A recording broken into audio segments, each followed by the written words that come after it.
رقم 2 التوسع السريع. الجروث هو من احد البنود الموجوده جوه الماركتنج بلان، وهو ليه 4 طرق عشان تقدر تكبر في السوق بشكل مدروس. لكن دايما اصحاب البيزنس بيكونوا ميالين للتوسع الجغرافي عشان يكونوا موجودين في اكتر من مكان، اكتر من محافظه، عشان بيشوفوا في الطريقه دي ان البراند بتاعهم واللوجو هيكون اكسبوزد لاكبر عدد من الكاستمرز في اماكن مختلفه. في الحقيقه لو ده ما اتعملش بشكل مدروس فالبراند بتاعك هيكون في خطر كبير وممكن يخسر اكتر من لو جينا خدنا مثال هنا في السوق المصري هنلاقي مثال زي المطاعم والكافيهات بتعاني من المشكله دي، بيفتحوا فروع في اماكن كتيره في وقت قليل جدا من غير ما يكون عندهم خطه مدروسه ازاي هيقدروا يحافظوا على مستوى جوده الخدمه والمنتج اللي بيقدموها للعملاء. وبنشوف هنا في مصر ان في فروع من نفس البراند بتقدم منتج وخدمه كويسين، في فروع تانية الناس بتخاف حتى تروح تجرب عندهم الاكل او الشرب، وده عشان قلنا ما عندهمش خطه واضحه ازاي يحافظوا على مستوى الخدمه والمنتج اللي بيقدموه للعملاء. لو شفنا الموضوع من منظور تاني، لو انت مصنع بينتج منتجات زي الالبان او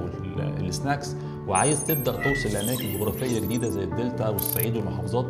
لازم تبقى عارف قبل ما تبدا توصل للاماكن دي جغرافيا يبقى عندك خطه ازاي هتقدر تغطي الانتاج من مواد خام، ولازم تبقى عارف الطاقه الاستيعابيه بتاعت الانتاج بتاعك، وكمان يبقى عندك شبكه نقل ومواصلات للبضاعه بتاعتك للاماكن دي عشان الاوردرات توصل في ميعادها المظبوط. لو ده ما اتحققش فالاوردرات هتتاخر، هتتراكم عليك وهتفقد ثقه العملاء اللي انت بتحاول توصل لهم في الاماكن دي. فبالتالي التوسع نجاح ليك، لكن لو ما اتعملش بشكل مظبوط صدقني البراند هيخسر جامد جدا في السوق.